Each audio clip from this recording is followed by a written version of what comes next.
7h37, bonjour Adrien Gindre. Bonjour Boris. Votre invité ce matin, Amélie de Montchalin, ministre de l'Action et des Comptes Publics. Bonjour Amélie de Montchalin. Bonjour. Sébastien Lecornu a donc finalement bien annoncé la suspension de la réforme des retraites hier, comme le demandait le Parti Socialiste.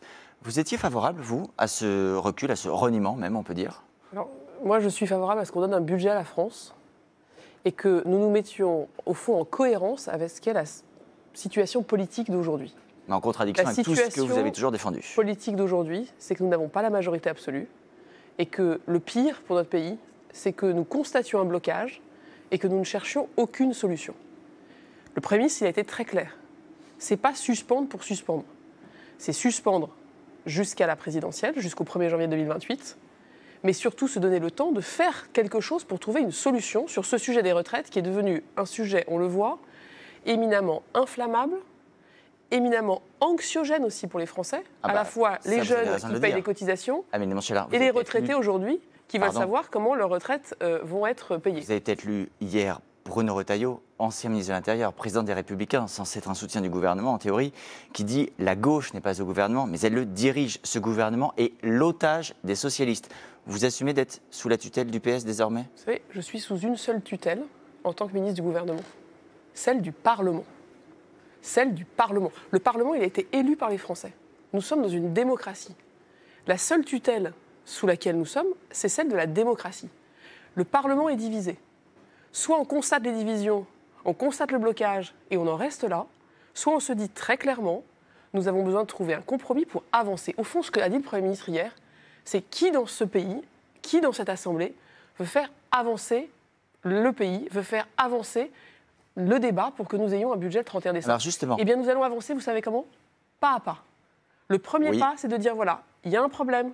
Et on ne fait pas, comme l'a dit le Premier ministre d'ailleurs, c'est ses mots, on ne fait pas n'importe quoi. En faisant, mais Montchalin, des pas, on l'a vu hier, notamment en direction des socialistes. Olivier Faure était sur le plateau du 20h de TF1. Pour lui, ce n'est que le début. Il y a encore toute la discussion budgétaire à venir. On écoute.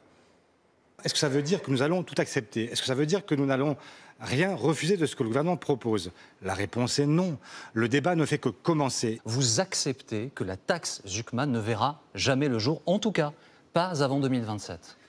Non, non, et je me battrai pour qu'elle puisse être votée dès à présent.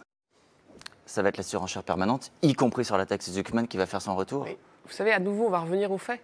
Nous sommes un Parlement. Je crois que le Premier ministre l'a dit au moins 10 fois dans sa déclaration hier. Le gouvernement propose, le Parlement débat, les députés votent. Donc après avoir accepté la suspension, vous pourriez accepter la taxe Zucman demain? Pas du tout. Ce que je vous dis, c'est qu'il y aura un débat, il y aura des arguments, il y aura des faits. Moi, je présenterai les conséquences. Sur ce débat, il n'y a pas unanimité dans l'hémicycle, il n'y a pas juste le gouvernement qui considère que c'est une taxe qui serait dommageable aux entreprises, dommageable à l'investissement. Mais derrière le débat de la taxe Zucman, il y a sur la fiscalité, est-ce que oui ou non, on veut lutter contre la suroptimisation? Dans le texte du gouvernement, l'article 3, et ce n'est pas caché au fin fond du projet de loi de finances, l'article 3, ça sera donc le troisième débat qu'on aura, c'est la suroptimisation des holdings. Est-ce que dans notre pays, on considère que des Français peuvent utiliser la fiscalité des entreprises pour, en fait, se créer un patrimoine personnel? La réponse du gouvernement, ce qu'on propose, c'est non. C'est les chalets, les jets privés et l'épargne personnelle ne peut pas être dans une holding professionnelle. En revanche, l'investissement dans les PME, l'investissement dans les jeunes start-up, l'investissement dans l'industrie, l'investissement dans notre économie, vous savez, dans les holdings, quand c'est ça qui investit, évidemment, on va le protéger. Et ce débat-là, on l'aura de manière transparente, on l'aura de manière organisée. Amélie de Montchalin, je le dis encore, ceux qui sont censés être vos soutiens, Olivier Dussopt, ancien ministre qui avait porté la réforme des retraites, dit c'est une grosse erreur, moi je n'aurais pas voté ça au Parlement. François-Xavier Bellamy, vice-président des Républicains, Christelle Morançais, présidente de région Horizon, qui disent il faut censurer le gouvernement. Ce ne sont pas de dangereux extrémistes? D'abord, j'ai beaucoup de respect pour Olivier Dussopt en particulier, mais aussi tous les députés, tous les ministres qui, depuis des années, depuis des décennies, sur ce sujet des retraites, ont dit la vérité aux Français. Ils ont dit la vérité de la démographie. Ce n'est pas une vérité d'apothicaire, ce n'est pas une vérité de boutiquier. C'est nous sommes plus nombreux et nous sommes en moyenne plus âgés. Nous avons l'année prochaine les 6 milliards d'euros de plus que nous allons mettre dans les retraites l'année prochaine. Ce n'est pas parce qu'on augmente les pensions, ce n'est pas parce que les retraités d'aujourd'hui auront plus de retraites. C'est parce que, je l'ai dit hier en commission des finances, pendant 3 heures on a été auditionnés et là aussi on a fait toute la transparence. Mais parce qu'il y a plus de retraités dans notre pays et donc on doit payer plus de retraites. Donc j'ai beaucoup de respect. Je considère qu'aujourd'hui, si on est dans la censure, En fait, ça coûte beaucoup plus cher au pays. D'ailleurs, vous nous Ça avez coûte- dit, si on suspend la réforme des retraites, il y aura des conséquences. On a vu que ce n'est pas du tout ce qui s'est passé ces dernières heures. Il y a même eu une amélioration de l'écart de taux Mais entre la France et l'Allemagne. Parce que vous avez entendu que le Premier ministre, là aussi, c'est pas un renoncement en race campagne.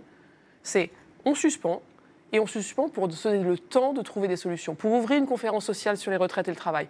On suspend en expliquant aux Français, comme l'a dit le Premier ministre, que ce que ça coûte devra être financé. Alors justement, sur le coup, parce qu'il y a un point qui nous a échappé il y a quelques jours, on disait ça coûterait 3,5 milliards, 500 millions en 2026, 3 milliards en 2027. Hier, le chiffre qui était donné par le gouvernement, c'était 2,2 milliards, 400 millions en 2026, 1,8 milliard en 2027.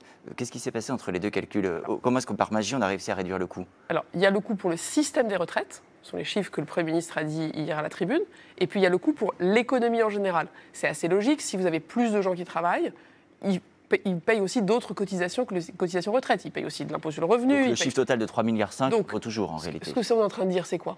C'est là aussi, dans un système où nous faisons, je crois, transparence, où nous sommes honnêtes. Vous savez, moi, je suis engagée depuis des mois pour dire la vérité.